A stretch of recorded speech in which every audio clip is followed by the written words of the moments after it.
નમસ્તે મિત્રો, મારું નામ સમીર છે. હું એક ટ્રક ડ્રાઈવર છું અને માલની હેરફેરનું કામ કરું છું. મારી પાસે મારી પોતાની ટ્રક છે. થોડા સમય પહેલાં હું કેટલોક સામાન લઈને મુંબઈ ગયો હતો. મેં મુંબઈનો ટ્રકમાં સામાન ખાલી કર્યો. તે રાતના 1 વાગ્યાનો સમય હતો. રાત્રે ભોજન કરીને હું મારા ગામ તરફ નીકળી પડ્યો. સવારે 6 વાગ્યે હું મારા ઘરે પહોંચ્યો. મારું ઘર 2-3 છાપરાવાળી નાની ઝૂંપડી છે. ટ્રક સાફ કરવા માટે હું ઝાડુ લઈને ટ્રકની પાછળની બાજુએ ગયો. હું ટ્રક ઉપર ચડ્યો અને સફાઈ કરવા લાગ્યો. ત્યાં એક ખૂણામાં કેટલાક ખાલી બોક્સ પડ્યા હતા. મેં એક એક કરીને બોક્સ નીચે ફેંકવાનું શરૂ કર્યું. જ્યારે હું છેલ્લા બોક્સ પાસે પહોંચ્યો ત્યારે મને સામેનું દૃશ્ય જોઈને આશ્ચર્ય થયું. ત્યાં એક છોકરી ખૂણામાં બેઠી હતી. તે મારી સામે જોઈ રહી હતી અને ખૂબ ડરેલી દેખાતી હતી. મેં તેને પૂછ્યું, તું કોણ છે અને આ ટ્રકમાં શું કરા છો? તું કેવી રીતે અહીંયા આવી? તે કંઈ બોલી નહીં. હું તેની નજીક ગયો, તેનો હાથ પકડ્યો અને તેને ટ્રકમાંથી નીચે ઉતારી અને ઘરે લઈ આવ્યો. મારા માતા પિતા આ દ્રશ્ય જોઈ રહ્યા હતા. તેમને શંકા થઈ કે હું કોઈને ભગાડીને લાવ્યો છું. મેં મારી માતાને કહ્યું, મને ખબર નથી આ કોણ છે અને આ ટ્રકમાં કેવી રીતે આવી. મારી માતા તે છોકરી પાસે ગઈ અને બોલી, બેટા તું કોણ છે? અમારી ટ્રકમાં કેવી રીતે આવી? તે છોકરીની આંખોમાં આંસુ આવી ગયા. તેણે કહ્યું, મારું નામ રાધા છે. હું મુંબઈના એક ગામની રહેવાસી છું. 2 વર્ષ પહેલાં મારા લગ્ન થયા હતા. પણ મારા પતિને બીજી સ્ત્રી સાથે પ્રેમ હતો અને તે દારૂ પીતો હતો. તે મને ખૂબ મારતો અને ઘરમાંથી નીકળી જવાનું કહેતો. એક રાત્રે તે મને મારી નાખવાનો હતો. હું ખૂબ ડરી ગઈ હતી. તેણે દારૂ અને જુગારની લત હતી. મિત્રો, નશો કરવો આપણા શરીર માટે હાનિકારક છે. તેનું ધ્યાન રાખો, નશો ન કરશો. વાર્તામાં આગળ, તે પૈસા જુગારમાં ઉડાવી દેતો. મને ત્યાં ખૂબ તકલીફ હતી, તેથી હું ભાગી ગઈ. રસ્તામાં મને એક ટ્રક ઊભેલી દેખાય તો હું તેમાં બેસી ગઈ. મેં વિચાર્યું કે મારું નસીબ મને જ્યાં લઈ જશે ત્યાં જઈશ. આ સાંભળીને મારા માતા પિતાને ખૂબ દુઃખ થયું. તેણે રાધાને પૂછ્યું, હવે તું ક્યાં જઈશ? રાધાએ કહ્યું, મારું કોઈ નથી. જ્યાં રસ્તો મળશે ત્યાં જઈશ. મારી માતાએ ચા બનાવી અને રાધાને આપી. ચા પીતા પીતા માતાએ રાધાને કહ્યું, બેટા તું અમારી સાથે થોડા દિવસ રહે, ક્યાંય જતી નહીં.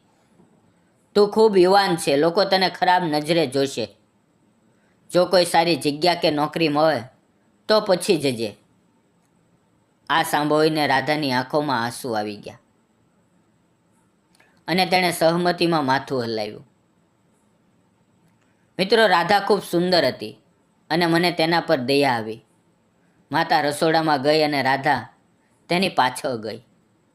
તે માતાને ખાવાનું બનાવવામાં મદદ કરાવવા લાગી. હું રાતભર ટ્રક ચલાવવાથી થાકી ગયો હતો, તેથી હું મારા રૂમમાં જઈને ખાટલા પર સૂઈ ગયો.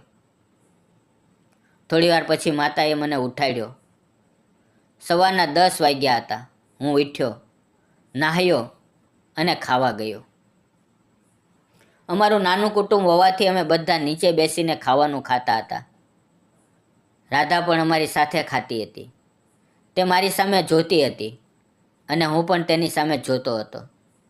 અમારી નજરો મળતી હતી. રાધા નવી હતી, તેથી થોડી શરમાતી હતી. માતાએ કહ્યું, ખાવાનું પૂરું થયા પછી તું અને રાધા બજારમાં જઈને રાધા માટે 2 સાડી લઈ આવ. તેની પાસે કપડાં નથી અને હું મારી જૂની સાડીઓ તેને નથી આપવા માંગતી. રાધાએ કહ્યું, ના, મને સાડીની જરૂર નથી. પણ માતાએ કહ્યું, બેટા રહેવા દે. ખાવાનું પૂરું થયા પછી હું મારા મિત્ર પાસે ગયો અને તેની પાસેથી 2 વ્હીલર લીધું. રાધા તૈયાર થઈ અને અમે બંને બજારમાં જવા નીકળ્યા. હું બાઇકના મિરરમાં રાધાને જોતો હતો. તે ખૂબ સુંદર લાગતી હતી. તેના વાળ હવામાં ઉડતા હતા અને તેની મોટી મોટી આંખો મને આકર્ષિત કરતી હતી. અમે બજારમાં પહોંચ્યા અને સૌથી પહેલાં કપડાની દુકાને ગયા. રાધા માટે 2 સાડી ખરીદી. ત્યારે રાધાએ કહ્યું, માતા માટે પણ એક સાડી લઈ લો. તેમની સાડીઓ ઘણી જૂની થઈ ગઈ છે. મેં મારી માતા માટે પણ એક સાડી ખરીદી. પછી અમે નજીકના બગીચામાં ગયા. રાધા ના કરતી હતી, પણ મેં તેને બગીચો બતાવ્યો. તેને બગીચો ખૂબ ગમ્યો. ત્યાં એક આઈસ્ક્રીમ વાવ હતો. મેં બંને માટે આઈસ્ક્રીમ લીધો અને ખવડાવ્યો. ઘરે પાછા ફર્યા ત્યારે રાધાએ માતાને સાડીઓ બતાવી.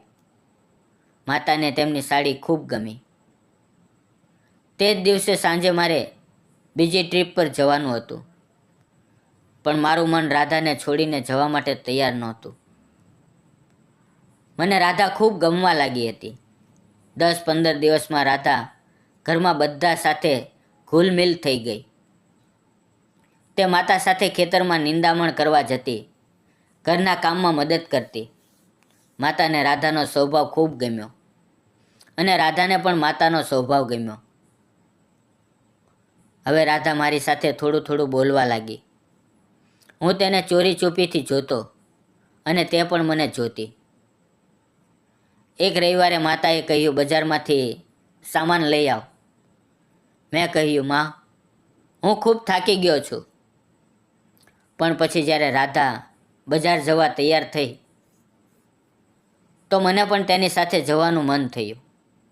હું ફરી મારા મિત્ર પાસેથી 2 વ્હીલર લઈને બસ સ્ટેન્ડ પહોંચ્યો, જ્યાં રાધા ઊભી હતી.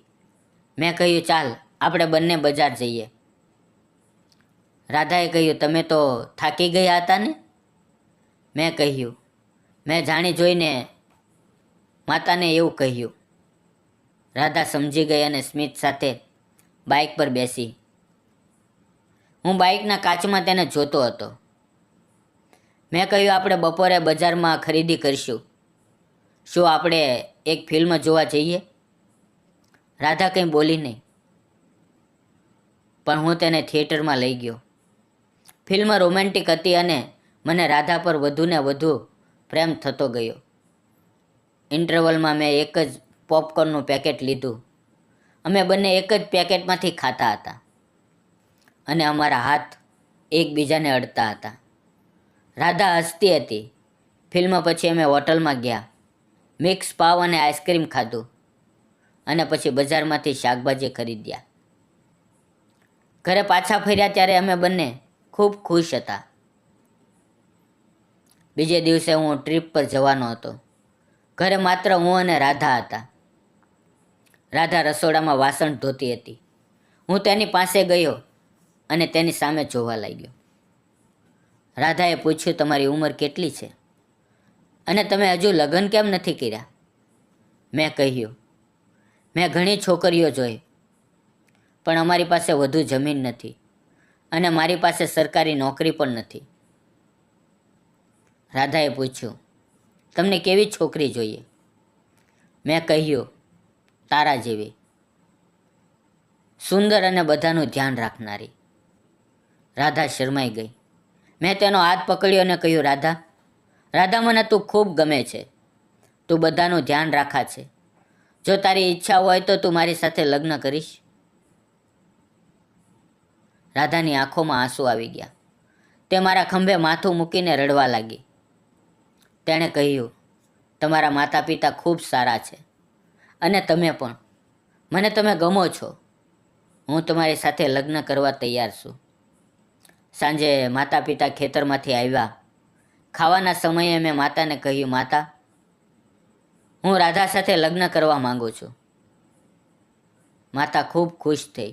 તેણે રાધાને પૂછ્યું, બેટા, તને મારો દીકરો પતિ તરીકે મંજૂર છે? રાધા શરમાઈને હસી અને બોલી, હા. મારા માતા પિતાએ નજીકના મંદિરમાં અમારા લગ્ન કરાવી દીધા. હવે હું અને રાધા ખૂબ સુખી જીવન જીવીએ છીએ. રાધા મારા માતા પિતાને ખૂબ પ્રેમ કરે છે અને તેણે રાધાને પોતાની દીકરીની જેમ સ્વીકારી લીધી. મિત્રો, તમને શું લાગે છે? મેં રાધા સાથે લગ્ન કરીને બરાબર કર્યું કે ખોટું? તમારો અભિપ્રાય કોમેન્ટમાં જરૂર જણાવજો.